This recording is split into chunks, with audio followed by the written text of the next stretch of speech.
Hello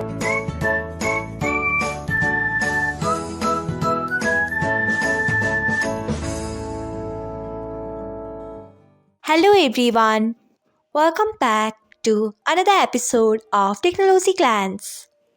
Today, in this video, I'm going to guide you through how you can hide others' scene status on Fiber. So, let's get started. Firstly, open Fiber app in a device. Then tap on three dots icon. Next, tap on settings. After that, tap on privacy. Next, you can see the option of send scene status. Untick it by tapping on it. So, this is how you can hide other scene status on Fiber. Thanks for watching. If you found this guide helpful, we would love it if you hit the thumbs up button below.